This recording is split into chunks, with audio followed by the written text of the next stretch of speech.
Mi nombre es Sebastián Peláez García, médico y cirujano de la Universidad del Quindío y residente de Medicina Interna de la Universidad de Antioquia.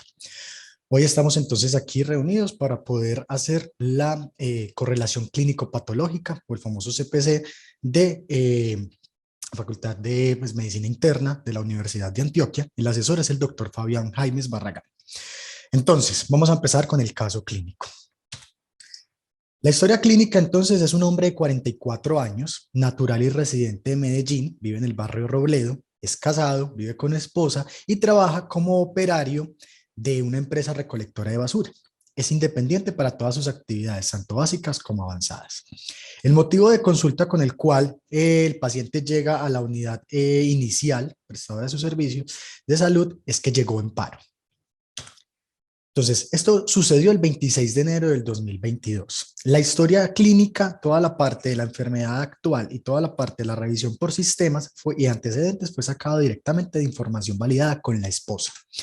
Entonces, la esposa refiere en la enfermedad actual un cuadro de 8 días de evolución consistente en fiebre alta subjetiva, acompañada de tos con esputo purulento ocasional, malestar general, rinorrea mucosa, cefalea global y frontal con odinofagia leve. Manejó esto con acetaminofén y bebidas caseras con leve mejoría. El día de la consulta sale hacia las 5 de la mañana de su casa al trabajo.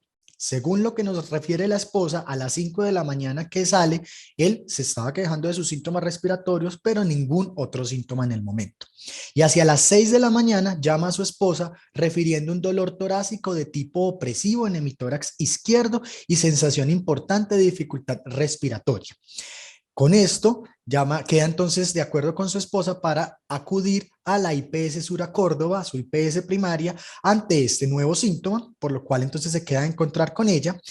Y hacia las 8 de la mañana llega a este servicio, pero inmediatamente llega en su moto, llega y tiene un evento en el cual lo refieren como se desploma e ingresa a la triaje sin signos vitales. Inician allí maniobras de reanimación por aproximadamente 45 minutos, pero no responde, por lo que a las 8:50 am declaran muerte y trasladan el occiso para una necropsia en el Hospital Universitario San Vicente Fundación de Medellín. Los antecedentes de este paciente patológicos, lo único que tenía importante es que en junio del 2021 tuvo una enfermedad por SARS-CoV-2, un COVID-19 leve, sin requerimiento de hospitalización, estuvo en la casa sin necesidad de oxígeno suplementario y solamente con manejo sintomático mejoró. Aproximadamente en octubre del año pasado también consultó ambulatoriamente también por un nuevo episodio de infección respiratoria aguda de tipo viral que se autorresolvió. En los antecedentes quirúrgicos no tiene, alérgicos negaba, tóxicos tampoco el paciente consumía ni sustancias psicoactivas ni tampoco cigarrillo, alcohol ocasional y hace 2 años anterior al evento había tenido un evento de una intoxicación con unos plaguicidas que se desconocía pues el tipo, el tratamiento y al parecer también se autorresolvió. Farmacológicos niega solamente la toma de acetaminofén en la última semana y las bebidas caseras.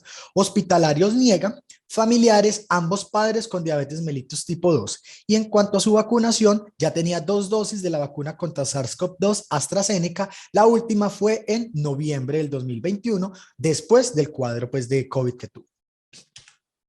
Entonces, él llega el 26 de enero del 2022 y la revisión por sistemas fue realmente sacada, como les digo, de la esposa, donde nos decía que negaba alteración visual, del gusto, del olfato, tampoco tenía dolor, acá perdón, es dolor abdominal, diarrea, vómito o algún otro síntoma gastrointestinal, no tenía alteraciones en la orina, no tenía hemoptisis, tampoco tenía sangrados gastrointestinales o por ningún otro sitio, no tenía lesiones en la piel y no tenía ningún otro síntoma. Y el examen físico realmente es bastante escueto porque el paciente llega sin signos vitales y al ingreso, pues lo que refieren es que tenía una escala de coma de Glasgow de 3 de 15, pupilas midriáticas sin reflejos consensual o pupilar y no respondió adecuadamente a las maniobras de reanimación. No obstante, cuando el paciente llega dentro de todo su contexto, alcanzan a tomar unos paraclínicos Y en esos paraclínicos son los que tenemos entonces a continuación. Tiene un hemograma con una hemoglobina de 16,8 y un hematocrito de 48,3. Unos leucocitos con 10,900, neutrófilos 5,200 y linfocitos 4,100, eosinófilos monocitos normales. Plaquetas de 276,000. Le alcanzan a tomar una troponina. La troponina I de alta sensibilidad es menor de 0,03 nanogramos litro. Esto es negativo para el valor de referencia del hospital en donde se toma. La creatinina de 0,76 miligramos decilitro, un BUN de 9 y una urea de 20, normales para los valores de referencia de allá, un dímero de 190 nanogramos mililitro, negativo para los valores de referencia, y le alcanzan a tomar tanto una prueba antigénica para SARS-CoV-2 como una PCR que en los días posteriores sale, ambas negativas. Una glicemia de toma ocasional de 141 y una PCR, una proteína C reactiva de 1,88 miligramos decilitro, levemente positiva para el valor de referencia del laboratorio. Y le alcanzan también a tomar una radiografía de tórax portátil, la cual es esta que tenemos entonces aquí. Acá voy a dejar un momento como para que ustedes la aprecien. Esto obviamente es el paciente acostado, ya se encontraba intubado y alcanzan pues a tomar mientras él está en la cama esta radiografía. Entonces, ¿cómo describen la radiografía? La describen entonces por el radiólogo de turno que la lee. Dice, estructuras óseas y tejidos blandos de apariencia normal, silueta cardíaca dentro de la normalidad en tamaño y morfología, que tiene unos elementos de monitoreo superpuestos al tórax, ya que tiene una tráquea central con el tubo endotraqueal in situ, mediastino de amplitud normal, hemidiafragmas normales, con los ángulos costro y cardiofrénicos libres, sin líquido ni reacción pleural. Y en el parénquima pulmonar sí describe unos infiltrados intersticio-alveolares de predominio en el lóbulo pulmonar superior derecho por posible proceso inflamatorio. Por lo cual su impresión diagnóstica es que estos infiltrados son compatibles con una neumonía de tipo viral. Entonces, con lo que tenemos de historia clínica, ¿qué es lo que nosotros tenemos? Entonces, tenemos un hombre de 44 años, previamente sano, con un antecedente de COVID-19 leve 6 meses antes de su muerte, con una semana de síntomas respiratorios, fiebre subjetiva y malestar general, y aproximadamente 2 horas de un dolor torácico súbito, opresivo y con disnea asociada. No conocemos más características de este dolor. Llega a urgencias sin signos vitales. Y en la parte objetiva tenemos una leucocitosis leve a expensas de linfocitos, una función renal indemne, un dímero D negativo, unas troponinas negativas, una elevación leve de la proteína C reactiva, antígeno y PCR para SARS-CoV-2 negativos y una radiografía de tórax con infiltrados intersticio alveolares, especialmente en el lóbulo superior derecho. Entonces, ¿cómo vamos a hacer el enfoque? Listo, lo vamos a manejar de forma sindromática. ¿Y cómo vamos a hacer el enfoque sindromático? Vamos a enfocarnos en estos 4 síndromes grandes, principalmente en los 2 primeros. Síndrome de muerte súbita, un síndrome de dolor torácico, síndrome disneico y el síndrome febril agudo. Entonces, el síndrome de muerte súbita. ¿Qué nos referimos nosotros cuando hablamos de síndrome de muerte súbita? La definición de la muerte súbita es aquella que ocurre, entonces para este autor y para la Revista Española de Cardiología, aquella que ocurre de manera inesperada dentro de la primera hora desde el inicio de los síntomas o si se produce en ausencia de testigos, cuando el fallecido se ha visto en buenas condiciones menos de 24 horas antes de hallarlo muerto. Si nos vamos a la definición estricta, pues este paciente realmente llevaba más de 1 hora de síntomas del dolor torácico, lleva aproximadamente entre 1 hora y media y 2 horas. Sin embargo, realmente ante todo este evento se considera que probablemente el paciente sí tiene una muerte súbita. Y miremos entonces cuando hablamos de muerte súbita, ¿qué es lo que nosotros tenemos que pensar? Bueno, esta gráfica me gustó bastante porque depende del grupo etario, tenemos un riesgo de muerte súbita por algunas noxas que dependen directamente de los factores, tanto previos que tenga el paciente como inmediatamente lo que tenemos que pensar en un paciente sano. Entonces miren que acá tenemos pues digamos el aumento del riesgo por año, pero tenemos cada uno de los diferentes grupos etarios, empezando por la infancia, adolescencia hasta los 30 años, en donde realmente lo que predomina aquí probablemente son miocardiopatía hipertróficas, miocarditis, cardiopatías congénitas, cardiopatías genéticas y las que son arritmias idiopáticas, principalmente la fibrilación ventricular. Sin embargo, hacia la mitad de la vida, más o menos los 40 años, miren que empieza un pico de prevalencia de unas nuevas enfermedades. Y estas nuevas enfermedades cobran muchísimo interés, principalmente en aquellos pacientes mayores de 50 años. Aunque acá, en la población general mayores de 35 años de edad, lo primero que nos dicen en la primera causa de muerte súbita en estos pacientes es la cardiopatía isquémica. Obviamente, en aquellos que tengan un mayor riesgo cardiovascular, aquellos que tengan ya un antecedente de una cardiopatía avanzada tienen un mayor riesgo de presentar una muerte súbita. Y miren entonces que en nuestra población, definitivamente nuestro paciente encaja aproximadamente acá en el grupo de la mitad, que si bien no se descartan aquellas de los pacientes más jóvenes, lo principal que nosotros deberíamos pensar es en una cardiopatía isquémica. Y justamente en este mismo estudio, este es muy interesante porque coge varios pacientes, 204 pacientes que fueron víctimas de muerte súbita y que fueron llevados a necropsias. Y en estos llevados a necropsias, lo que describe el autor acá es entonces cuál fue el porcentaje que se encontró en la necropsia de las diferentes causas de muerte súbita, teniendo en cuenta que para enfermedades cardiovasculares fueron la gran mayoría, y miren acá que la enfermedad coronaria fue aproximadamente el 60%, más o menos el 58%, es decir, más de la mitad de los pacientes que tuvieron muerte súbita en este estudio tenían enfermedad coronaria como causa. Sin embargo, aquellas como cardiopatía hipertensiva, hipertrofia ventricular izquierda idiopática, miocardiopatías, tanto y dilatadas, hipertróficas como arritmogénica del ventrículo derecho, digamos lo que de una u otra forma tenían algún tipo de significancia, y si las sumamos todas hacen aproximadamente entre el 15 y el 20%, es decir, aquellos pacientes que tienen una miocardiopatía que no necesariamente es isquémica también pueden presentar con cierta prevalencia importante las muertes súbitas. Y aquí vemos otras enfermedades que no son cardiovasculares, como son los trastornos gastrointestinales y pulmonares, que son aproximadamente entre el 3 y el 4%, y miren las enfermedades vasculares donde la embolia pulmonar, la disección aórtica principalmente, hacen aproximadamente entre un 8 y un 9%, siendo una causa importante también de muerte cardiovascular. ¿Cuál es el problema? El problema importante es que todos estos, digámoslo, en este estudio que fue bastante interesante, obviamente, y en otros estudios, son pacientes que fueron llevados a necropsias y fueron, digámoslo, hallazgos histopatológicos compatibles con cada una de estas enfermedades. Sin embargo, hay algunas otras enfermedades como son las arritmias primarias o un paciente que esté previamente, pues que tenga una predisposición previa a un evento arritmogénico que probablemente no es tan visible ni tan diciente en las necropsias, por lo cual aquí juegan un papel fundamental aquellos pacientes que tengan algún trastorno de la conducción o algún síndromes específicos de preexcitación o conducción que puedan generar una arritmia con un predisponente claro. Entonces, en este evento fisiopatológico, ¿qué ocurre? Nos vamos a encadenar en cada uno, digamos, lo de los, acá lo hacen en diferentes grupos, especialmente que tienen que ver con cardiopatía isquémica, insuficiencia cardíaca, canalopatías, la miocardiopatía hipertrófica, y acá, como les decía, el síndrome de Wolff-Parkinson-White, que realmente lo que lleva es a que los pacientes al final tengan un desenlace de muerte súbita cardíaca.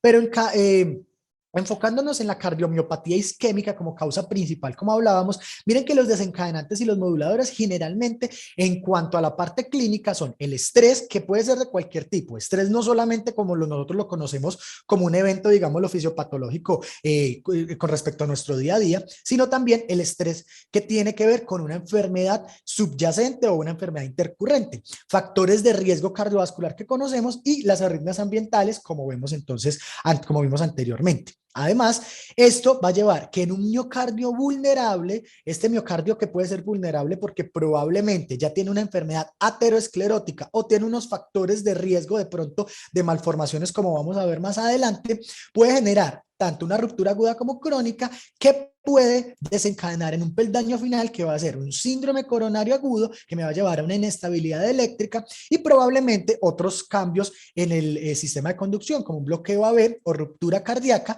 puede llevar a una taquicardia ventricular sostenida y la arritmia final podría presentarse tanto como una fibrilación ventricular o una bradiarritmia que me va a llevar a una muerte súbita cardíaca. Eso, digamos, lo que es el continuum de lo que nosotros esperaríamos en la cardiopatía isquémica. Pero entonces vamos a ver si de verdad nuestro paciente se encaja allí. Entonces, ¿qué tiene nuestro paciente para muerte súbita cardíaca? Bueno, primero, tiene una ausencia aparente de factores de riesgo cardiovascular. Al parecer, solamente la herencia familiar que tiene de diabetes en los padres, pero al parecer ningún otro evento cardiovascular importante. El paciente al parecer no era obeso, no era tampoco fumador, ni tenía otros eventos cardiovasculares conocidos. Era un hombre joven de 44 años con un cuadro respiratorio infeccioso agudo que precedió al evento. Además, que tenía un dolor torácico de menos de 2 horas de evolución que concluyó en un paro cardiorrespiratorio. Y algo muy importante aquí para hacer el enfoque cardiovascular es que al parecer la radiografía de tórax no tenía una aparente cardiomegalia ni tampoco tenía un derrame pleural que nos hiciera pensar que probablemente el paciente tenía algún evento de insuficiencia cardíaca aguda que pudiera explicar el cuadro. Ahora, vamos a ver más adelante que probablemente esto también es debatible y vamos a ver qué tanto realmente explica, principalmente la radiografía, en lo que estamos sospechando con este paciente. Pero, grosso modo, pareciera que en este caso no sería. Además, que tiene unas troponina y un dímero D negativo. Y ahí es donde empezamos a patinar. Nos dice, bueno, si estamos pensando en una enfermedad coronaria, ¿cómo nos explicaría entonces este cuadro? Ante lo anterior, entonces, ¿con qué diagnóstico más probablemente nos quedamos? Y para esto tenemos entonces diferentes diagnósticos. Tenemos indudablemente la enfermedad coronaria, como habíamos dicho, la falla cardíaca aguda, una miocarditis, algunas valvulopatías, embolia pulmonar, cardiopatías congénitas, disección aórtica, hemorragia alveolar, una arritmia cardíaca, un posible Wolff-Parkinson-White y una pericarditis que pudiera explicarlo. Esto como causas grandes de muerte súbita. Pero entonces, ¿con cuáles nos quedamos o con cuáles, digamos, lo vamos tachando? La enfermedad coronaria, indudablemente sí. La falla cardíaca aguda, creería yo que no. ¿Por qué? Primero, por los hallazgos que nos encontramos primero en la radiografía de tórax. Segundo, los hallazgos de laboratorio. Y tercero, el cuadro clínico que no es el más clásico de un dolor torácico tan súbito, pensar en una falla cardíaca aguda sin ninguna otra causa cardiovascular o por lo menos cardíaca o coronaria subyacente. Entonces, realmente esto como causa primaria del deceso, del occiso, perdón, no creería que fuera yo como primera opción. La miocarditis puede ser una opción, principalmente pues por la historia clínica del paciente. Valvulopatías poco probables porque para que generara, digámosle, una muerte súbita, realmente esto tuviera que ser una complicación o mecánica brusca o realmente en un paciente que probablemente ya tenía una valvulopatía de base y este paciente pues es poco probable que ocurra. Una embolia pulmonar pudiese ser. Las cardiopatías congénitas, pese a que el paciente, digámoslo, está joven, realmente no está en el grupo de etario, que es más común las cardiopatías congénitas y ya hubiera tenido probablemente otras manifestaciones en el largo de su vida, los cuales no fue así. Una disección aórtica, un síndrome aórtico agudo podría ser, una hemorragia alveolar, perdón, podría ser, la arritmia cardíaca también podría ser y una pericarditis que tampoco se descarta hasta el momento. Entonces, si esto lo unimos, ya tenemos el síndrome de muerte súbita. Pero ahora vamos a hablar del síndrome de dolor torácico. Y el síndrome de dolor torácico, entonces, ¿qué significa? Bueno, la semiología del dolor torácico, como recordéis, tenemos entonces unas causas cardiovasculares y unas causas no cardiovasculares. En las no cardiovasculares, generalmente es bien localizado, es un punto específico, puede ser reproducible con la palpación, exacerbado muchas veces con el movimiento, que puede ser tanto respiratorio como voluntario. Generalmente se puede presentar tanto en reposo como con la actividad física, no tiene una relación pues directa con la actividad física y se asocia a otros síntomas como son traumatismos, unos síntomas respiratorios, cutáneos o dolor articular, entre varios otros. Puede durar varias horas, pero incluso días o semanas. Sin embargo, el dolor cardiovascular, que realmente cuando un paciente llega es lo principal que nosotros debemos, digámoslo, enfocar, si es o no cardiovascular, tiene unas características que si bien, digámoslo, no siempre se cumplen, pueden ser las más típicas de ese dolor. Entonces, generalmente es localizado en la zona precordial, pero la zona precordial no solamente estamos hablando con respecto al tórax, sino que puede estar desde la región en la región anterior, entre la base de la nariz y el ombligo, hasta en la región posterior, entre el occipucio y la duodécima vértebra. Es decir, es bastante amplio, pero cualquiera de estas localizaciones nos debe hacer pensar que el paciente pudiera tener un dolor de origen cardiovascular. En su tipo, generalmente es opresivo, transfixiante, constrictivo o inclusive con una sensación de muerte inminente que pueden describir los pacientes. Y generalmente tiene, cuando es de origen coronario, tiene una relación directa con la actividad física y tiende a mejorar con el reposo y el consumo de nitratos. Duración de varios minutos, generalmente no es tan crónico a menos de que sea pues un evento coronario crónico y puede asociarse a algunos síntomas de disautonomía como diaforesis, náuseas, emesis, entre otros.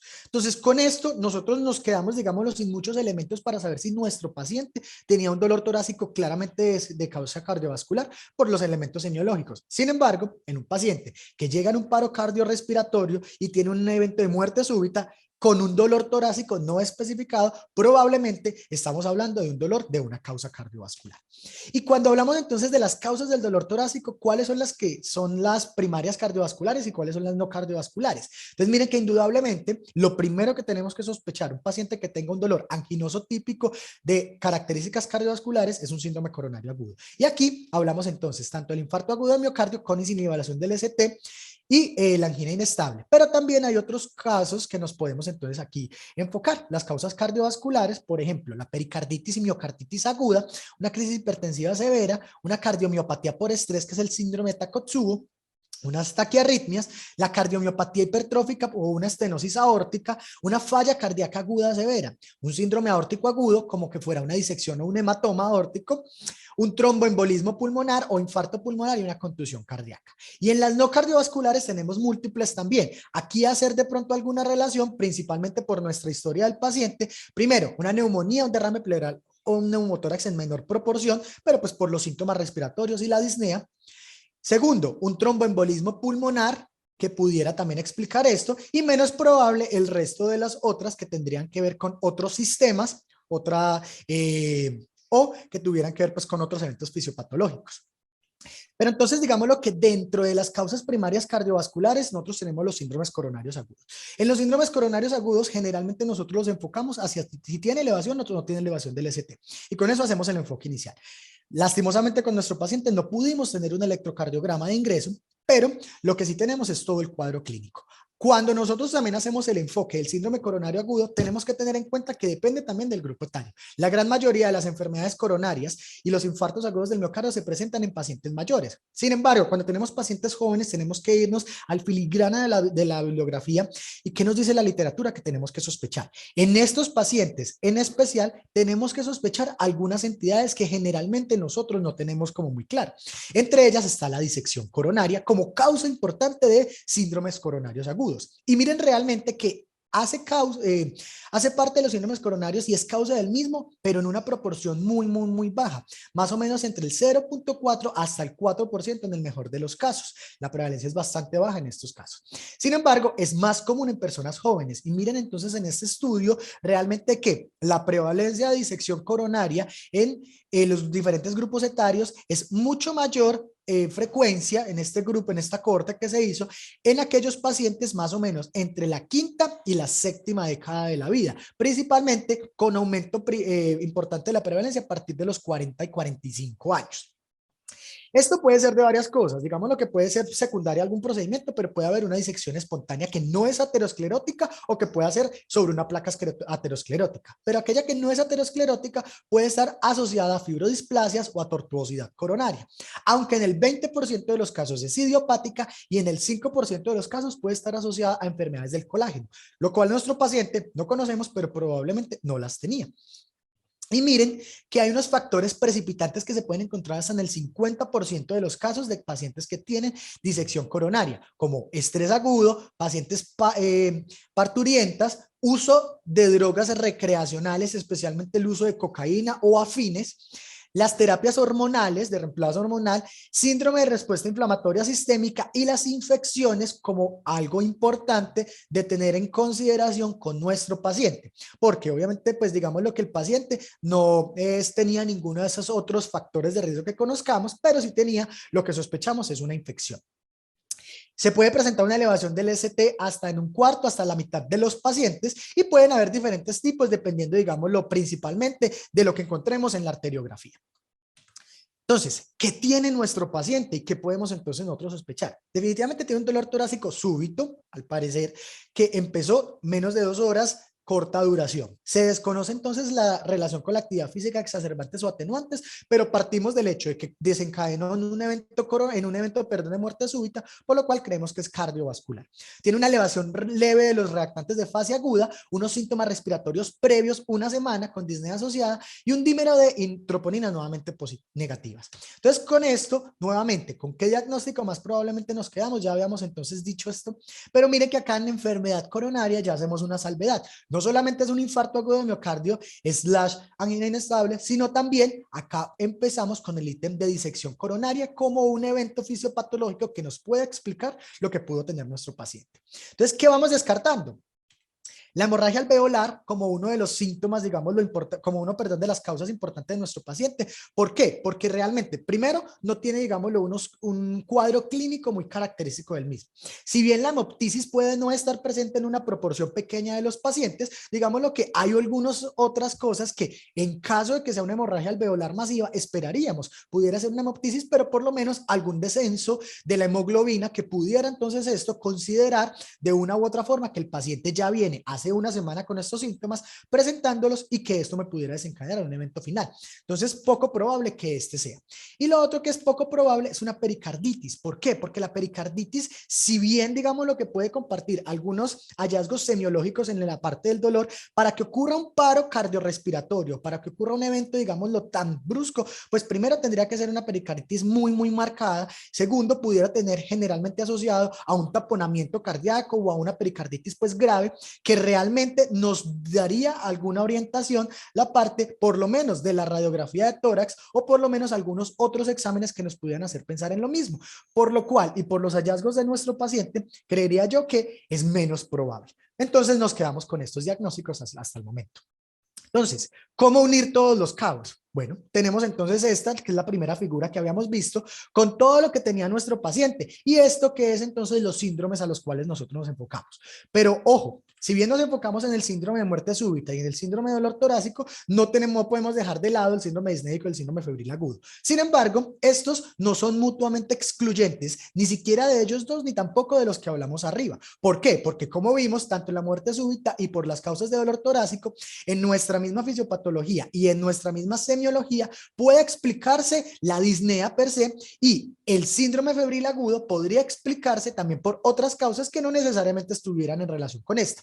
E inclusive, tanto el síndrome disneico como el síndrome febril agudo podría explicarme de una u otra forma que el paciente tuviera una infección de base y esto a su vez me explicaría una leucocitosis leve a expensas de linfocitos, una elevación leve de la PCR y la radiografía de tórax con infiltrados intersticio alveolares, especialmente en el lóbulo superior derecho. Suponiendo entonces que el paciente 8 días antes había tenido todos estos síntomas, la impresión diagnóstica que más fácilmente nos da para explicar esto es que el paciente pudiera tener un cuadro infeccioso, más que nada de origen viral, por las características clínicas y por los exámenes, principalmente la linfocitosis leve, la elevación de la PCR que no es tan marcada y la radiografía de tórax que probablemente nos hablan de una neumonía viral. Entonces, esto es lo que tenemos por cuáles los diagnósticos más probables siguen siendo la enfermedad coronaria con una disección coronaria, una miocarditis que probablemente pudiera estar también asociada a nuestro cuadro infeccioso del paciente, una disección aórtica, la arritmia cardíaca que no la descarto y la embolia pulmonar que pudiera estar allí en menor proporción. Y definitivamente los que son menos probables, pero hay que tener en el tintero, el infarto agudo del miocardio, una falla cardíaca aguda, una valvulopatía importante, las cardiopatías congénitas, una hemorragia alveolar, la pericarditis y aquí ponemos uno nuevo que es la neumonía grave o la sepsis. ¿Por qué no la neumonía grave o la sepsis? Porque este paciente, si bien tenía, digámoslo, algunos síntomas que me hacían pensar en que había ya un evento respiratorio de base, definitivamente ni la placa de tórax ni tampoco los hallazgos, digámoslo, clínicos previos los hacían pensar que tuviera una infección respiratoria o una infección, digámoslo, sistémica tan grave que lo hubiera desencadenado en cuestión de 2 horas a una muerte. Y además, los exámenes no son tan concluyentes de lo mismo, por lo cual es mucho menos probable lo anterior.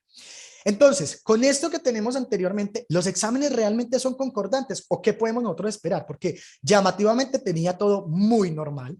Entonces, vamos a ver qué es lo que está sucediendo. Miren acá. Los exámenes son concordantes, entonces vamos a mirar esta parte. ¿Cuáles son las troponinas en los diferentes escenarios del dolor torácico? Y esto me parece que es una gráfica que es clave para que entendamos qué es lo que está sucediendo. Entonces, tenemos acá que en este estudio que se hizo entonces el Journal of American College of Cardiology en el 2021, lo que se hizo fue a través de los diferentes niveles de troponinas, mirar primero el valor predictivo negativo que tenía para los diferentes síndromes coronarios agudos, principalmente para enfermedad coronaria isquémica o para otras posibles causas de elevación de las troponinas. Y miren que lo que nos dicen es que el umbral es a partir del percentil 99, que obviamente difiere dependiendo de cada uno de los laboratorios que nosotros tenemos, pero que para el laboratorio, digámoslo de referencia, era aproximadamente 45 nanogramos litros, y que este percentil 99, a partir de aquí es donde empieza la alta sospecha de algún evento, digámoslo, cardiovascular. Pero miren para abajo, y esto es lo que más interesante y quiero que hagamos hincapié. Aquellos que tengan unas troponinas de aproximadamente 10 nanogramos litros, lo que nosotros tenemos que mirar es que tiene un valor predictivo negativo para enfermedad coronaria, para infarto de miocardio del 95%. Y aquí tenemos que sospechar otras cosas si el paciente tiene una clínica adecuada. Por ejemplo, una angina estable, una falla cardíaca que tuviera entonces una enfermedad cardíaca que pudiera ser subclínica. O si estos valores inclusive bajan más, es decir, desde hasta 5 nanogramos litro, miren que el valor predictivo negativo se vuelve hasta el 99%, es decir, solamente en 1% de los casos pudiera entonces explicarse por esto. Y si nos vamos a ver esto, miren que para las diferentes causas de dolor torácico que habíamos hablado, realmente esperaríamos por lo menos una elevación leve de las troponinas. 50 nanogramos litro, hay una leve elevación y allí habría una sospecha baja, pero principalmente miren todas las causas que pueden haber y pueden haber algunos falsos positivos.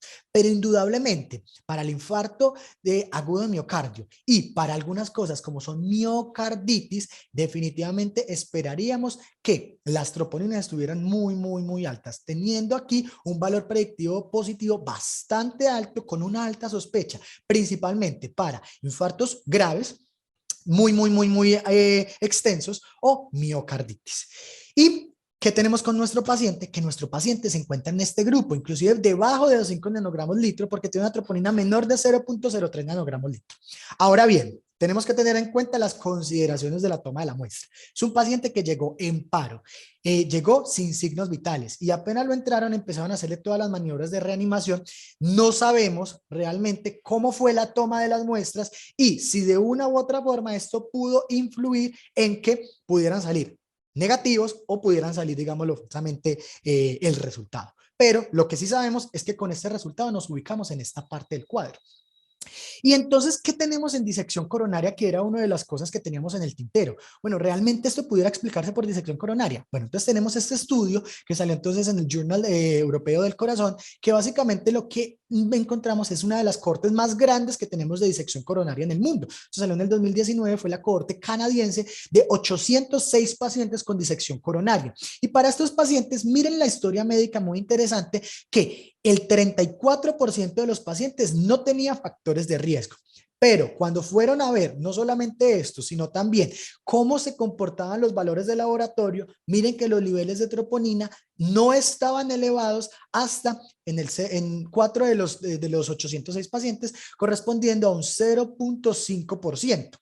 Y esto en otras cohortes de menor tamaño se ha estimado que en menos del 1% de los casos que tienen disección aórtica, los pacientes pueden presentarse sin troponinas. Entonces es infrecuente, realmente no es tan frecuente, pero puede pasar. No es el mejor de los escenarios, pero puede pasar. Y en cuanto a la proteína C reactiva, que era de las otras cosas que tenemos nosotros con nuestro paciente, es entonces tener en cuenta que obviamente sabemos que la proteína C reactiva generalmente lo utilizamos como un reactante de fase aguda.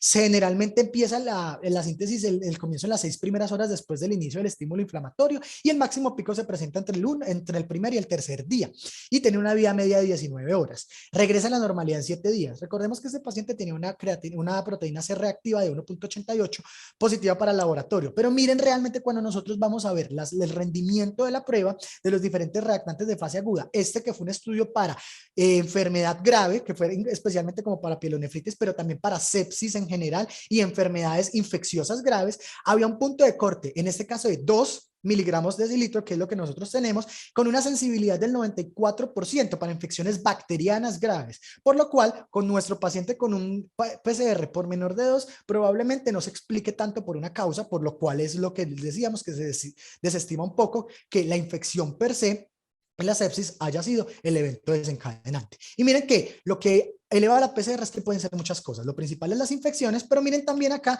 la necrosis, especialmente el infarto agudo del miocardio y la embolización que puede generar un aumento de la PCR. Entonces aquí empezamos de pronto a ver esa parte. Y los infiltrados pulmonares. Hombre, esos infiltrados pulmonares, entonces, ¿cómo los vamos a decir? Si vamos a creer entonces del todo lo que probablemente nos dio la lectura oficial, o nosotros vamos a verlo con más filigrana. Bueno, hay unos lo que nos dice es que hay unos infiltrados intersticialveolares de predominio en el lóbulo pulmonar superior derecho y que tienen en relación con un proceso inflamatorio. Entonces aquí lo vemos señalado en el círculo rojo. Entonces, realmente son unos cambios por una neumonía aguda, pero la otra cosa que nos tenemos que preguntar, ¿pudiera ser un edema pulmonar? Bueno, me tomé la tarea de hablar con la doctora Tatiana Suárez, que es la radióloga especialista pues en tórax, y ella nos dio la opinión de experta cuando leyó esta radiografía. Nos dice que ella encuentra unas opacidades alveolares en el lóbulo superior derecho y en la región parailiar derecha, en posible relación con una consolidación, una infección bacteriana o viral, a determinar con la clínica. Y además hay unas opacidades intersticiales reticulares finas que son bilaterales, no solamente aquí, pues lo que vemos en el lóbulo superior, sino bilaterales. Para la doctora, obviamente, la técnica es mala, pues obviamente es una técnica portátil que no nos permite apreciar muchas de las cosas que quisiéramos, pero que insinúa una cardiomegalia que no es valorable, pero que también ella alcanza a ver un desplazamiento leve de la tráquea distal hacia la derecha con una obliteración de la ventana aortopulmonar, que en lo que se considera pudiera haber una patología cardiovascular allí de base, indudablemente esto en el campo pues de lo que podemos observar allí. Pero entonces mi pregunta es, bueno, y con los antecedentes que este paciente tiene, ¿pudiera entonces estar relacionados? ¿Qué tal lo del COVID? Recordemos que el paciente 6 meses antes tuvo un COVID-19. Esto pudieran ser entonces cambios cicatriciales por el COVID. Bueno, ¿qué dice la literatura? Hay unos datos, todavía pues nos falta muchísimo por saber de COVID porque sabemos que apenas vamos en el casi que el tercer año pues de la pandemia, pero hay unos datos tomados no solamente de cohortes con SARS-CoV-2, sino también con otros coronavirus, y que lo que se encuentra es que los pacientes que tuvieron COVID, sea de cualquier gravedad, a las 12 semanas hasta el 36% presentaba alteraciones residuales en el radiografía de tórax. Y miren que a los 12 meses, dependiendo de la cohorte que nosotros viéramos, del 12 hasta el 30% de los pacientes. ¿Y cuáles eran lo que más encontraban? Unas opacidades reticulares y atelectasias periféricas en el 88% de los pacientes y opacidades en vidrio esmerilado hasta en el 61% de los pacientes. Y algo muy importante es que en un cuarto de los pacientes se encontraba un bajo grado de inspiración. Sin embargo, y acá algo muy importante, la gran mayoría de los pacientes que persistían con daños importantes tanto en la radiografía como en la tomografía de tórax eran aquellos pacientes que habían tenido un COVID de moderado a grave o inclusive aquellos que hubieran requerido algún tipo de ventilación mecánica invasiva o no invasiva. Y esto en relación no solamente a la infección per se por COVID, sino a lo que tiene que ver entonces con el síndrome de dificultad respiratoria. Y miren que lo que veíamos entonces acá de los hallazgos de la radiografía de tórax. Entonces, nosotros tenemos esto con nuestro paciente. Puede ser especialmente porque lo que nosotros tenemos aquí es no solamente este proceso que pareciera una consolidación en proceso, pudiera ser, sino que también tenemos unos hallazgos bilaterales y en otros dominios que nos hacen pensar que no solamente es esto lo que tenía nuestro paciente. Y miren esto interesante que salió entonces en la International Congress de respiratorio, pues, de neumología, en el 2020, que decía inclusive ya que la fibrosis post-COVID podría presentarse inclusive en aquellos pacientes que tuvieron un COVID leve y que definitivamente lo que habría que ver sería un seguimiento en el tiempo. Por lo cual, no descartamos que nuestro paciente pueda tener algún tipo de fibrosis leve que pudiera estar allí representada en la radiografía. ¿Y qué tal el edema pulmonar? ¿Nos da para edema pulmonar? Bueno, realmente lo que nosotros vemos en el edema pulmonar es que depende. Hay unas líneas de Kerley que obviamente son las muy características, que se da por un edema septal en la ingurgitación de los espacios interlobales, que en el caso de nuestro paciente no tenemos. En las etapas tempranas lo que empezamos a ver es una cefalización del flujo. Nuevamente, la radiografía no es la mejor, pero no parece y no se insinúa una cefalización del flujo, lo cual iría en contra tanto de que fuera un edema pulmonar en etapa temprana como un edema inclusive cardiogénico. Y los infiltrados se pueden ver alveolares, pero generalmente son moteados difusos, principalmente periliares, como lo que decía nuestro paciente, más en las porciones centrales de los lóbulos, pero generalmente cuando se presentan aquí se presentan un compromiso bilateral, que es lo que nosotros vemos generalmente como el compromiso en alas de mariposa. Y nuestro paciente es más unilateral, lo que nos hace pensar que esto sin asociación a derrame pleural, porque acá vemos claramente los recesos costofrénicos, por lo menos el derecho libre, sin cefalización del flujo y con una cardiomegalia que no sabemos realmente si sí o si no, que solamente se insinúa y no la tenemos, poco probable que se trate de una edema pulmonar.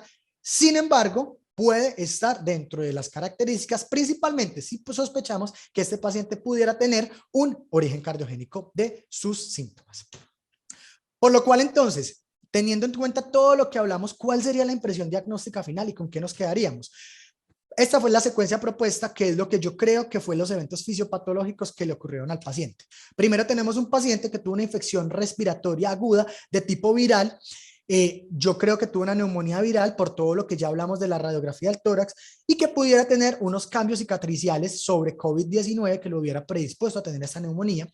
Explica cuadro previo de síntomas respiratorios, la fiebre, la tos, la disnea del esputo, la elevación leve de la PCR que no alcanza a ser bacteriana, una leucocitosis a expensas de linfocitos y los infiltrados en la radiografía de tórax. Esto uno diría, bueno, pero esto pudiera ser COVID, pero con una PCR negativa y un antígeno negativo y un antecedente que ya tuvo COVID previamente y una vacunación completa, poco probable. No lo descarto del todo, pero poco probable, muy poco probable, con un alto valor predictivo negativo. Esto a su vez, secuencialmente, dio un evento cardiovascular agudo desencadenado por la respuesta inflamatoria, que pudiera ser una disección aórtica sin elevación de las troponinas versus una arritmia sobre trastorno de la conducción de base que no conocemos porque ese paciente pues nunca se había diagnosticado de esto, y menos probable una miocarditis, un evento trombótico o una enfermedad coronaria aterosclerótica, y que esto desencadenó una muerte súbita de origen cardiovascular. Entonces, teniendo en cuenta esto, ¿con qué diagnósticos más probablemente nos quedamos? Perdón. Entonces, habíamos hablado de la enfermedad coronaria, pero la enfermedad coronaria divide entre infarto agudo de miocardio y la disección aórtica. Con lo que hablamos de las troponinas y con todo lo que hablamos anteriormente, yo me atrevería a tachar que fuera un infarto agudo de miocardio previamente, ya sea para aterosclerótico o no aterosclerótico, porque es poco probable con un alto valor predictivo negativo. Y entre las otras causas, la que tampoco me causa mucha ruido y que probablemente pudiera ir descartando con no mucha seguridad, pero descartando, sería la embolia pulmonar. Él tiene un antecedente de una vacunación por COVID, especialmente con AstraZeneca, que de una u otra forma se ha asociado no tanto a eventos tromboembólicos, digámoslo, prevalentes, pero en algunos casos aislados sí se ha asociado. Sin embargo, definitivamente la clínica, el dímero D negativo con un alto nivel también de rendimiento, especialmente de sensibilidad, nos hace pensar que probablemente una embolia pulmonar no es lo que desencadenó todo esto en este paciente. Por lo cual, la impresión diagnóstica final con la que me quedo es, primero, una disección coronaria, una enfermedad coronaria dada por una disección coronaria. Segundo, una posible arritmia cardíaca. No descarto que fuera un Wolff Parkinson White que hubiera precipitado la infección y que hubiera podido generar una muerte súbita. Y una miocarditis viral que pudiera explicar también el evento y no se excluye, digámoslo así como tal, y que me pudiera explicar por todas las causas respiratorias previas que tuve. Menos probable una disección aórtica, que tampoco la descarto del todo, pero no es el cuadro más claro, especialmente porque cuando una disección aórtica, pues el dolor, digamos lo que es diferente, primero semiológicamente, y segundo, cuando uno esperaría que una disección aórtica generara un daño mayor, si fuera una disección aórtica que llevara también a una disección del ostium de las coronarias, primero, o que tuviera, pues digámoslo, una ruptura, y este paciente tiene una hemoglobina normal que si bien en las primeras fases pudiera estar normal, no tiene como unos signos como claros de sangrado que me hiciera pensar en esto. Lo otro es el infarto agudo de miocardio, que definitivamente pues hay un alto valor predictivo negativo, pero no se descarta, y lo otro que habíamos hablado del tromboembolismo pulmonar. Entonces definitivamente estos son mis impresiones diagnósticas finales. Muchísimas gracias a todos. Ahora vamos a dar paso a algunas de pronto algunas apreciaciones antes de hablar de la conferencia de mi compañero, pues el reciente de patología, para que nos diga cuáles fueron los hallazgos entonces en la necropsia.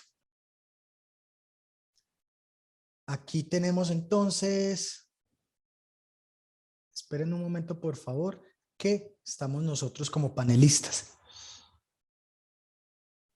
Dos participantes alzaron la mano. El doctor David Vélez alzó la mano. Mario, ¿me podrías colaborar dando el micrófono a los pacientes que alzaron la mano? Los que alzaron la mano.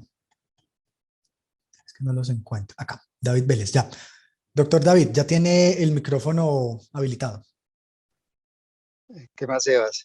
Buen Listo, CPC, doctor. estamos muy interesados en la resolución del caso, hombre, buen CPC. Entonces, te quería preguntar algo. Este paciente te sale de paro y tú lo dejarías sin antibiótico intravenoso para neumonía bacteriana.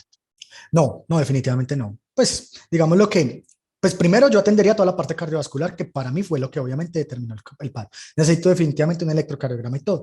Pero digamos lo que cuando ya estuviera estable y en el contexto del paciente, no, definitivamente no. Con esa historia clínica, con todo esto, yo creo que por lo menos hasta que ya tuviera una seguridad plena de que no tuviera algo, no. O sea, yo lo digo en retrospectiva con todo lo que encontramos, pero definitivamente yo también empezaría antibiótico. Perfecto, me gusta que hayas respondido eso porque queda en la impresión de que se desestimaba mucho la posibilidad de una neumonía bacteriana y sepsis. Pues yo creo que una cosa es lo que le digo a mi residente, una cosa es lo que uno crea, lo que uno cree, otra cosa es lo que hay que hacer. Y este paciente yo creo que se le deben de colocar los antibióticos. Y hay otra cosa también relacionada con lo que hablaste. Yo no sé en qué sentido en la forma en que se tomó la muestra te hace desestimar el valor predictivo negativo tan importante de la troponina, teniendo en cuenta que se tomó 2 a 3 horas después del evento. Porque Listo. hablas mucho de las causas cardiovasculares, incluyendo miocarditis, y me parece que esta es la parte más interesante del caso. Estoy muy emocionado con el caso porque es que dímero D negativo y troponina muy baja, es muy interesante. Vamos a ver en qué termina.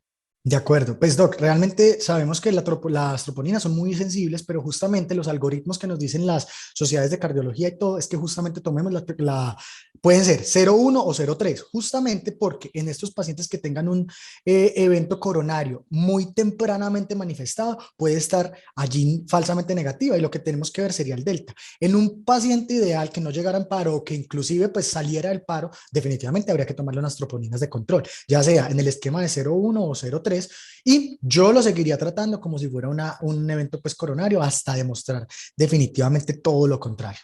Pero sí, sí, estoy de acuerdo. Además, lo que hablábamos principalmente, que a mí me deja como mucho de sazón, y es que realmente no sabemos cuál fue la técnica que se usó para sangrar primero el paciente, como para poder mirar si el paciente tiene o no realmente adecuada toma de la muestra. Bueno, muchas otras cosas que quedan allí en el tintero, pero es lo que tenemos en este momento. Pero en un escenario ideal sí sería un control de las troponinas. Gracias, Sebas. Listo, gracias a usted. Le voy a dar la palabra a la doctora María Angélica Maya, que también está acá levantando la mano. Doctora, ya puede hablar por su micrófono. Hola, yo tengo unas preguntas. ¿Cómo se tomaron las muestras de antígeno y PCR para SARS-CoV-2 y en qué momento se tomaron por metodología?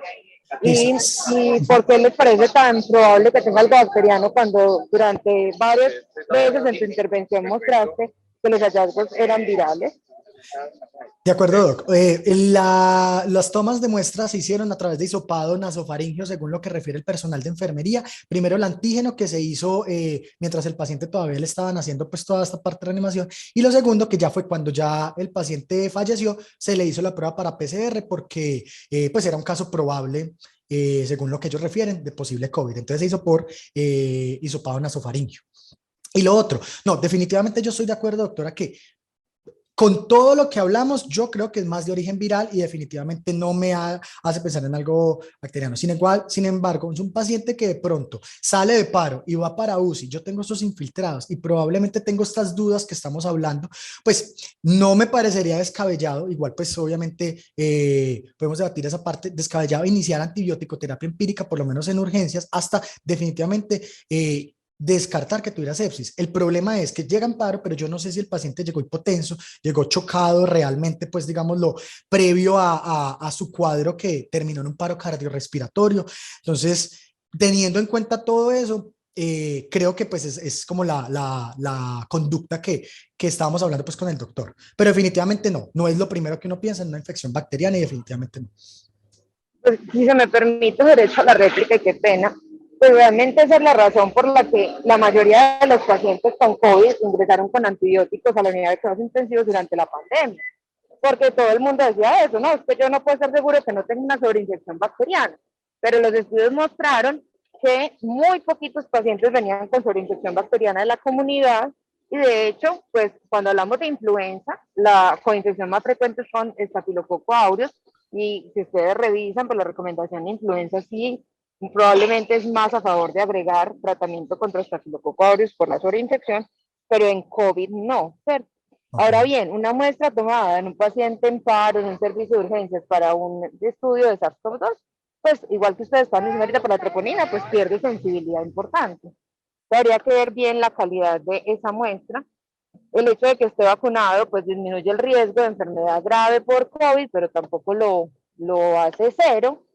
Y pues existen otras etiologías virales que también podrían llevar a un paciente a, pues a una muerte súbita, ¿sí?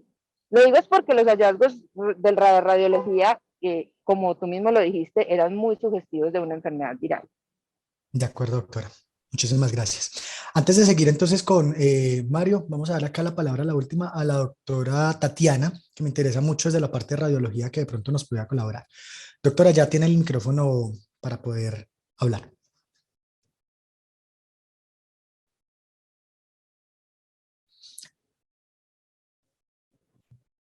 Hola, buenos días. Hola, buenos días, doctora. Bueno, yo quiero hacer una aclaración con la radiografía. Ese no es un patrón de una neumonía viral. Y en el contexto que están contando, pues no conocía como todo el contexto clínico, una buena opción es un edema pulmonar asimétrico.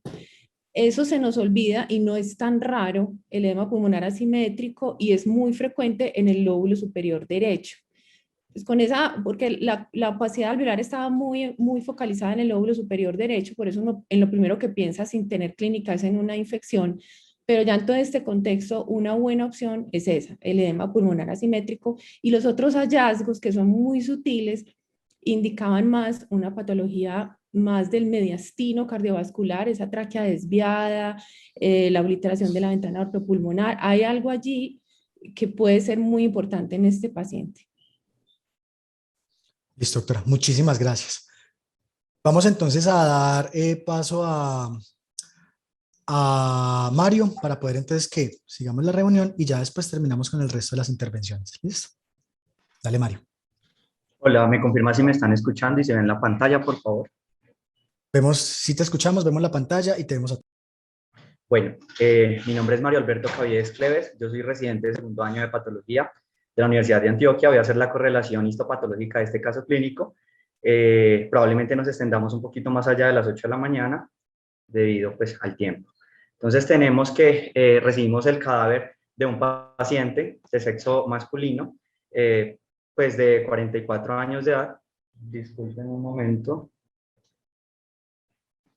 Me está pasando esto. Ya, perdón. Listo.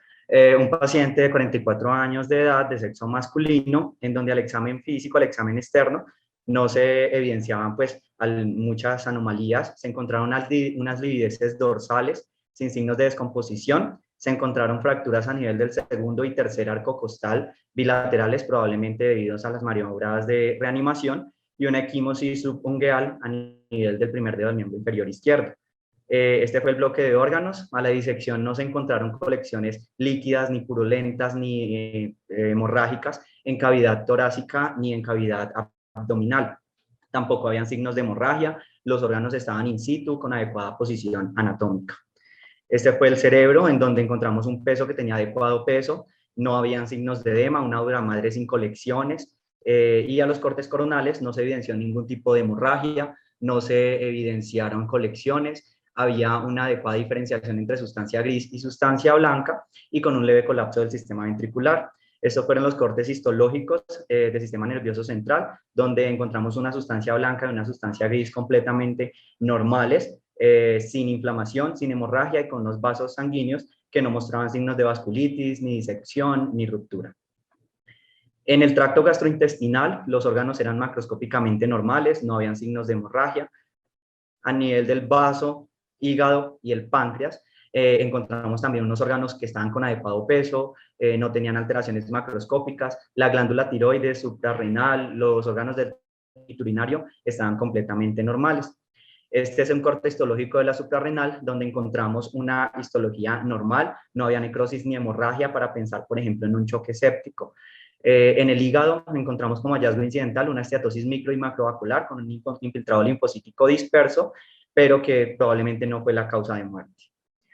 No se encontró edema en la glotis.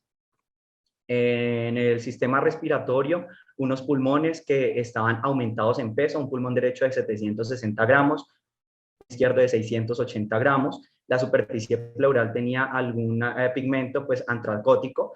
En la superficie de corte encontramos unos pulmones congestivos sin focos de consolidación, encontramos algunos focos pequeños de hemorragia subpleural y no habían trombos en los vasos pulmonares. Este fue el corte histológico correspondiente a pulmón, donde, como se mencionaba en la radiología, se encontró fue un edema intersticial, un edema en espacios alveolares y algunos focos de hemorragia. No se encontraron focos de inflamación que sugirieran un foco infeccioso agudo. Tampoco se encontraron signos de neumopatía intersticial. Esta es la aorta, en donde no encontramos disección, ni dilataciones, ni rupturas, una superficie interna con estrías lipídicas, sin ateromas, ni ulceraciones, ni otras alteraciones. Y ya a nivel del corazón encontramos un corazón que estaba levemente aumentado de peso de 400 gramos, está la superficie posterolateral, en donde hicimos retracción de estas estructuras y esto correspondía al sitio donde sale la arteria coronaria descendente anterior izquierda y encontramos aquí un trombo que a simple vista pareciese que estaba ocupando toda la luz del vaso coronario. Sin embargo, acá a mayor aumento vemos que ese trombo realmente, o esa zona de hemorragia, estaba comprimiendo la luz del vaso coronario. Al examen interno del corazón no habían engrosamientos de los septos, los músculos papilares, las cuerdas tendinosas estaban íntegras, no se encontraron zonas de fibrosis, ni hemorragia, ni otros hallazgos. Estos son los cortes correspondientes a miocardio, en donde encontramos un infiltrado inflamatorio intersticial y que estaba afectando ya los miocitos, que era un infiltrado predominantemente linfocítico. Vemos aquí entonces que los miocitos ya comienzan a mostrar algunos signos de reparación como leve pleomorfismo, agrandamiento, y el infiltrado que, como les mencioné, es principalmente linfocítico. Ocasionalmente se encontraron algunos polimorfos eosinófilos, pero no fueron la población predominante. Esto es para mostrar que aquí ya comenzamos a ver necrosis individual de las fibras miocárdicas, es decir, que ya estaba afectando esto, y que había también a nivel del endocardio afección por ese mismo infiltrado inflamatorio. Con esto, en esta parte, pensamos en que el paciente estaba cursando con una miocarditis de patrón histopatológico linfocítico. Estos son los cortes que corresponden a la arteria coronaria derecha, en donde encontramos un infiltrado también linfocítico de iguales características que estaba afectando la íntima y estaba afectando la adventicia y el tejido periadventicial. Aquí al mayor aumento observamos que ese infiltrado era el mismo que observábamos allí en el miocardio. Con esto pensamos entonces que el paciente también estaba haciendo algún proceso de una endotelitis linfocítica secundario a esa miocarditis linfocítica.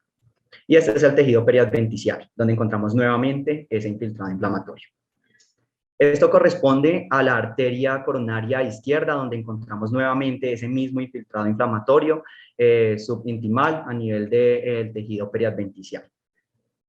Y aquí observamos que en la luz de la arteria coronaria izquierda también se encontró un trombo incipiente, que lo vemos aquí. Este trombo tiene depósito de fibrina y adicionalmente tiene líneas de SAN. Esas líneas de SAN nos indican que ese trombo se formó mientras el paciente estaba con vida. Y este fue el hallazgo más significativo para nosotros. Realmente se ve muy bonito acá en la imagen histopatológica y es una hemorragia que estaba disecando entre la túnica media y en el tejido periadventicial. Lo vemos aquí y a mayor aumento lo observamos mejor, que esa hemorragia ya está empezando a meterse entre la túnica media y entre la adventicia. Estos hallazgos concordantes con una disección coronaria. Aquí vemos la tinción de elástica, en donde vemos una lámina elástica interna y externa conservadas, no habían signos de displasia fibromuscular, tampoco habían signos pues, de una vasculitis establecida, sin embargo, como les mencioné, sí había inflamación, una endotelitis linfocítica y también inflamación en tejido periadventicial. Con ello los diagnósticos fueron una disección arterial coronaria izquierda, una trombosis arterial coronaria izquierda, una miocarditis linfocítica y que por el cuadro de evolución es aguda y nos sugiere un origen viral de acuerdo a la presentación clínica del paciente, un edema pulmonar secundario y como mental una esteatosis hepática. Tenemos entonces que la miocarditis es una enfermedad inflamatoria del músculo cardíaco que es diagnosticada pues mediante su Gold estándar, que es la biopsia endomiocárdica y que tiene unos criterios específicos histológicos, inmunológicos e inmunohistoquímicos. Aquí están las causas principales de miocarditis, dentro de las que se mencionan, por ejemplo, las causas virales, principalmente por adenovirus, enterovirus como el virus Coxsackie, el parvovirus B19, y también mencionan el SARS-CoV-2, que está siendo muy estudiado actualmente, el virus del VIH. Otros agentes como las bacterias, protozoarios, helmintos, rickettsias y agentes no infectos como reacciones de hipersensibilidad y alergia, desórdenes inflamatorios sistémicos como enfermedades autoinmunes, la miocarditis tóxica por drogas recreativas como la cocaína, pacientes que tienen el antecedente de trasplante cardíaco y la autorreactividad en el caso de la miocarditis de células gigantes y la miocarditis linfocítica, y esto es muy importante como les voy a mencionar más adelante porque esto probablemente también contribuyó a la muerte del paciente. Dentro de la presentación clínica, la miocarditis pues tiene una presentación aguda, que es cuando ocurren los síntomas entre un mes, el diagnóstico, perdón, entre un mes y el de síntomas y el diagnóstico del paciente. Puede ser subclínica, en donde puede haber una resolución espontánea. También la presentación clásica, en donde el 80% de los casos van a tener unos síntomas prodrómicos, principalmente respiratorios como síntomas gripales y gastrointestinales como diarrea o dolor abdominal. Estos pacientes en el 85-95% de los casos se presentan con dolor torácico, también fiebre, disnea, palpitaciones, síncope, fatiga y debilidad. Y ya también está la presentación fulminante que ocurre en el 26% de los casos, donde se presentan con disfunción sistólica del ventrículo izquierdo, arritmias ventriculares, shock cardiogénico, insuficiencia cardíaca aguda y parada cardíaca. La miocarditis subaguda ya ocurre pues entre un periodo de 1 a 3 meses entre el inicio de síntomas y diagnóstico. Aquí va a haber un agente que está continuamente allí y va a generar un daño miocárdico que persiste en el tiempo y se puede observar entonces ya una miocarditis en proceso de curación y una inflamación activa ya ahí también establecida. Y ya la miocarditis crónica, que es cuando los síntomas van a persistir más de 1 o 3 meses también, y pues te puede tener una presentación como miocarditis curada, donde solamente hay cicatrización y fibrosis, una dilatación manifiesta de cavidades con disfunción sistólica, FEBI baja, insuficiencia cardíaca congestiva, mayor riesgo de arritmias, y ya una miocarditis crónica activa, en donde vamos a encontrar miocarditis curada más una inflamación activa. También es frecuente que esta se exprese con pericarditis y lo más frecuente también aquí en la miocarditis es que se eleven los biomarcadores de daño miocárdico como pues la troponina. La recurrencia realmente es rara y el pronóstico en general es bueno. Entonces esta es la histopatología de la miocarditis, que no es más que un infiltrado inflamatorio que puede ser focal o difuso y que puede o no acompañarse de lesión de los miocitos cardíacos individuales. De acuerdo pues al infiltrado inflamatorio lo vamos a clasificar en linfocítica, eosinofílica, neutrofílica y granulomatosa. La linfocítica, que era la que presentaba nuestro paciente, se caracteriza por un infiltrado principalmente de linfocitos intersticial y que genera daño en los miocardiocitos y que este va a ser muy similar a lo que es el rechazo celular agudo en trasplante agudo ortotópico. Es un cuadro histopatológico muy inespecífico, sin embargo se ha asociado principalmente a infecciones virales y de ahí pues también la sospecha de que nuestro paciente haya tenido una infección viral. Aquí vemos donde encontramos los linfocitos que están en el intersticio generando edema intersticial y daño de fibras miocárdicas individuales. La miocarditis eosinofílica, donde hay un infiltrado inflamatorio predominantemente eosinofílico, se asocia a reacciones de hipersensibilidad, estados hiperosinofílicos sistémicos, reacciones sistémicas a medicamentos y procesos paraneoplásicos. La miocarditis neutrofílica, donde encontramos que ese infiltrado está dado principalmente por polimorfonucleares neutrófilos que se agrupan en abscesos y que esto se asocia generalmente a estados de bacteriemia o sepsis, que pues el paciente no lo presentaba. La miocarditis de células gigantes, que pues también habría que pensarla debido a que esta se asocia a unos cursos más fulminantes y un mal pronóstico, sin embargo es una condición muy rara y en este caso hay células gigantes multinucleadas individuales que no forman granulomas. Y ya finalmente la miocarditis con granulomas bien formados, en donde vemos esos acúmulos de histocitos y células gigantes multinucleadas con empalizada de linfocitos, con un fondo de fibrosis, también con inflamación, pero que no va a tener generalmente necrosis de calcificación. Y esto se asocian principalmente a sarcoidosis. Ya en pacientes inmunosupresos, pues habría que pensar en tuberculosis, por ejemplo. Y la miocarditis curada, que no es más que reemplazo de ese tejido por fibrosis, pero vamos a encontrar unos miocardiocitos viables en ese tejido, a diferencia de lo que sería un infarto, en donde pues vamos a encontrar que solamente hay fibrosis sin miocardiocitos viables. Las técnicas genéticas moleculares ideales también en este paciente para establecer la causa, pues serían estas. Realmente en el departamento de patología no contamos con estas técnicas para establecer el agente etiológico causal, pero pues vale la pena, Carlos, si son la PCR, la hibridación in situ, la secuenciación de última generación, que lo que nos van a hacer es identificar directamente el virus o las secuencias virales o los ácidos nucleicos, y con ellos nos van a decir qué virus exactamente está generando pues este daño. Entonces ya las causas de muerte por miocarditis, pues va a ser una afectación directa del sistema de conducción cardíaco, una precipitación de una arritmia fatal, a pesar de que haya una función ventricular normal, un electrocardiograma normal o cambios morfológicos mínimos en la histopatología. El edema intersticial también por sí mismo y la remodelación estructural pueden afectar también la transmisión de impulsos cardíacos. Igualmente, la afección de los canales iónicos puede generar arritmogénesis y la necrosis individual de cardiomiocitos porque interfiere con la transmisión de impulsos cardíacos. Con ello, pues lo más frecuente sería que estos pacientes murieran por algún tipo de arritmia. Sin embargo, hay otra causa bien establecida de muerte por miocarditis, que es la disección arterial coronaria. Es una condición clínica muy rara donde se forma un hematoma aquí intramural, que puede ser entre la íntima y la media o entre la media y la adventicia, y que va a generar una pseudoluz. Esa pseudoluz va a comprimir la luz verdadera, de manera que esa luz se colapsa, pudiendo desencadenar eventos isquémicos, o también predispone pues a ectasia de los vasos coronarios con formación de trombos, como ocurrió en nuestro paciente. Los sitios más afectados son la descendente anterior izquierda en el 63.9% de los casos, como fue en nuestro paciente. También está en siguiente, pues de segunda, la arteria coronaria derecha, la circunfleja y la coronaria izquierda. Recalcando que en las mujeres es más común la afección de la arteria coronaria derecha y en hombres la izquierda. Ya la clínica en la disección aórtica, creo que la ha mencionado bastante mi compañero. Un tercio de los casos se presentan con infarto de miocardio con elevación del ST y el 6.9% de los casos con parada cardíaca asociado a arritmias ventriculares como taquicardia ventricular y fibrilación ventricular. El 39% de los casos pueden presentarse sin infarto detectable y en algunas ocasiones, que se ha descrito aproximadamente entre 1 o 2%, se pueden presentar sin elevación de biomarcadores, y esto es importante en nuestro paciente. Sin embargo, tengamos en cuenta que él tenía una miocarditis y que esta sí se acompaña de elevación de troponina. Ya el 6.4% de los casos pueden presentarse con infartos muy grandes, de más del 20%. Generalmente la FEBI está en límites inferiores de la normalidad y en ocasiones puede mantenerse estable durante horas a días, pero con potencial riesgo de deterioro. Esta la histopatología, como les he mencionado ya, es muy parecida a la imagen que mostramos de nuestro paciente, donde hay una hematoma intramural entre la túnica media y entre el adventicio. Ya, pues, como para ir finalizando, este es el mecanismo que proponemos de muerte para nuestro paciente, y es como más la parte fisiopatológica. Lo que ocurre normalmente pues sería una infección viral, se activan las vías de señalización proinflamatorias y apoptóticas generando estrés oxidativo.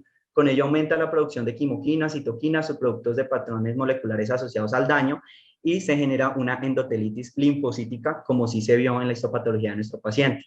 Se generan más productos de lesión vascular, se reclutan más neutrófilos, macrófagos y linfocitos T que van a migrar hacia la adventicia y la grasa periadventicial, que también lo observamos en nuestro paciente. Se liberan aún más sustancias como TNF-alfa, interleuquina 1, interleuquina 8, proteasas, metaloproteinasas, que van a degradar la matriz extracelular y van a generar una ruptura de la íntima o de la vasa vasorum, con una subsecuente hemorragia intramural de la arteria coronaria y con ello una disección arterial coronaria. Como les mencioné, esto puede colapsar la luz o predisponer a la formación de trombos, como ocurrió en nuestro paciente, y con ello pues se generan arritmias fatales y muerte súbita. Estos fueron unos artículos que encontré y me parecieron muy interesantes, porque en ellos se menciona que muchos pacientes que ya tienen una cardiopatía establecida, enfermedad coronaria o pacientes con miocarditis, como nuestro paciente, incluso el 20% de los pacientes que son sanos pueden tener algunos niveles de autoanticuerpos debido al daño de los miocardiocitos. Estos autoanticuerpos, especialmente la antitroponina, se han asociado clásicamente a troponinas negativas en los pacientes, lo que pudiese también ser algo interesante para nuestro caso. Entonces el paciente tenía una troponina negativa cuando realmente lo más frecuente sería que fuese positiva. Entonces es uno de los mecanismos propuestos, los anticuerpos antitroponina para esa negatividad. y que adicionalmente los hallazgos, según la literatura que revisé, la histopatología, y de donde saqué muy buena parte de la información, son artículos de pacientes con COVID-19, en donde se ha desarrollado algún tipo de miocarditis o disección coronaria en pacientes con infección activa por COVID-19, también en infecciones postvirales, y que también se han asociado a eventos postvacunación. Entonces, en este caso sería muy importante en centros donde cuenten con el recurso la realización, por ejemplo, de inmunohistoquímica para COVID-19, porque pues recordemos también que la prueba PCR para COVID-19 encontré en varios artículos que tenía unos falsos negativos que oscilaban entre el 30 al 38% de los casos. Como conclusión, entonces un paciente masculino de 44 años de edad, sin antecedentes patológicos de importancia, con características histopatológicas de miocarditis linfocítica, con afección de vasos arteriales coronarios, que teníamos una endotelitis linfocítica, probablemente de etiología viral, según la clínica que nos daban del paciente, con un subsecuente hematoma intramural y disección de la pared arterial coronaria, de trombos en su luz, con la consecuente, pues, el consecuente desarrollo de arritmia fatal. Muchísimas gracias a todos. Mario, muchas gracias. Aquí tenemos varias preguntas. Hay una pregunta que dice que ¿qué opina que este paciente tenga un inmunotipo que defina una respuesta inflamatoria inmune no clásica al virus y a la vacunación? Yo creo que con la parte final de que Mario nos contó, probablemente se pudo responder esa pregunta. Entonces, me parece pues bastante interesante esa última parte. Sí, doctor. Pues en cuanto a eso, encontré en varios artículos también que podría haber ciertas alteraciones genéticas que pudiesen predisponer a este tipo de eventos. Algo que también investigué con respecto a la historia clínica es que el paciente humana de 32 años también que sufrió una muerte temprana, no se conoce bien la causa, pero sí la parte genética sí jugaría un papel importante también aquí. Y sí, por acá hay otra pregunta que decía, ya te digo, que si se conoce qué tipo de miocarditis postvacunación, o sea, si es linfocítica, y cuánto es el periodo de incubación.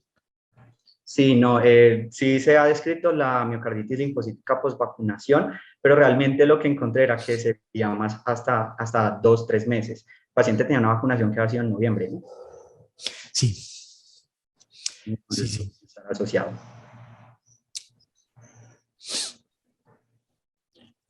Bueno. ¿Qué más dudas tengan?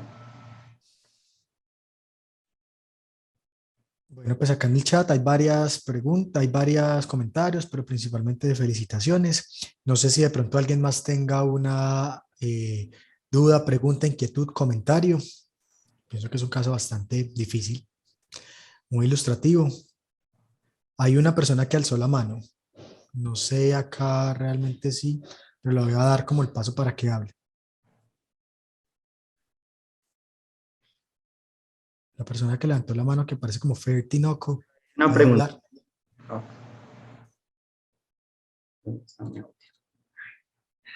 Listo. Bueno, ¿cuál sería el abordaje si tiene una miocarditis linfocítica?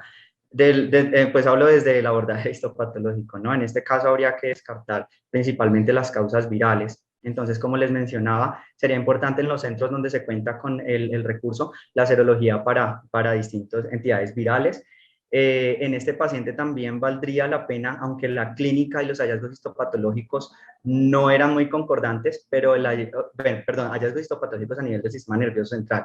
Pero la miocarditis que vimos en este paciente era también muy característica de una enfermedad de Lyme, por ejemplo, a pesar de que no había clínica de lesiones en piel, ni tampoco había a nivel del sistema nervioso central, pero sí se recomiendan muchos artículos de, por ejemplo, hacer la serología para Borrelia burgdorferi, coxsackie-virus, los enterovirus, los adenovirus, también, pues, el virus del Epstein-Barr y citomegalovirus son virus también muy importantes que se han asociado también a esto, y claramente revisar la parte del virus del SARS-CoV-2, en donde si hay una prueba negativa, también sería importante en este contexto de pandemia hacer la inmunohistoquímica para el virus, desde la parte histopatológica hacia abajo.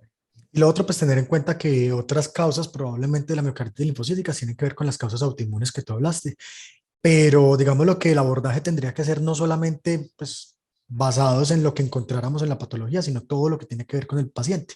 Y el paciente, en este caso, pues esperaríamos tener algún otro rastro de autoinmunidad o algún otro síntoma que nos hiciera orientar a que una enfermedad que no solamente está confinada al miocardio, sino que probablemente es una enfermedad sistémica en otros, pues valga la redundancia, pero en otros pues órganos. Entonces, habría que ver pues con mucho filigrana la revisión por sistemas. Obviamente, pues en este caso es difícil porque es una revisión, una anamnesis dirigida hacia lo que conocía pues la esposa, la acompañante, pero no parecía pues ser el caso tampoco de ninguna enfermedad autoinmune ni ningún otro tipo de evento que fuera diferente al que hablamos acá fisiopatológico. Entonces yo creo que nos quedamos entre que fue probablemente pues la miocarditis viral versus no probada, pero que pudiera estar en relación, ya sea la vacunación o no, que pudiera ser una. Se debería reportar como probablemente relacionado con la vacunación COVID en farmacovigilancia. Yo creo que es difícil realmente decir esto, porque si bien digamos lo que es una impresión que queda en el tintero, pues para poder, digámoslo, o sea, hay otras causas más probables que lo puedan explicar realmente. Y definitivamente el paciente pues tenía, digámoslo, un cuadro clínico sugestivo de que tuviera una infección probablemente de origen viral previa y que esto explicara también todos los hallazgos fisiopatológicos. Entonces creo que antes de pronto de tener ese como el diagnóstico principal, creería yo que habría que descartarlo de muchas formas y hay otra explicación más plausible. ¿Alguna otra pregunta? Bueno, muchísimas gracias a todos por la atención. Muchas gracias a ti, Mario. Muchas gracias a todos. Paula Valencia, espera que acá alzó la mano. Dale.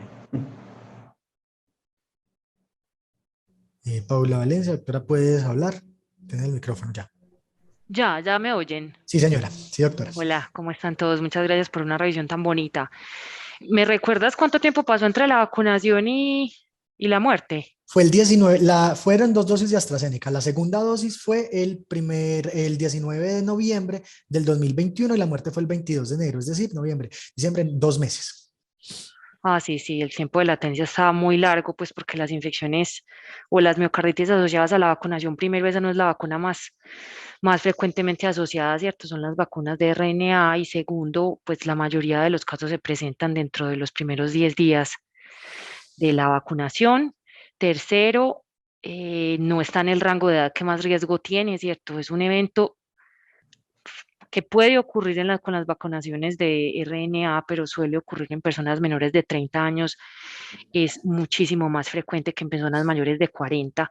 Entonces hay muchos elementos que no son sugestivos y la verdad es que muy probablemente esté cualquier otra etiología viral o pues quién sabe, pues de pronto hay eh, otros microorganismos como los que mencionó el doctor, ¿cierto? Habría que buscar, yo sé que el Lyme aquí no es muy frecuente en Colombia, pero pues digamos que hay enfermedades que aquí precisamente no diagnosticamos porque las consideramos infrecuentes.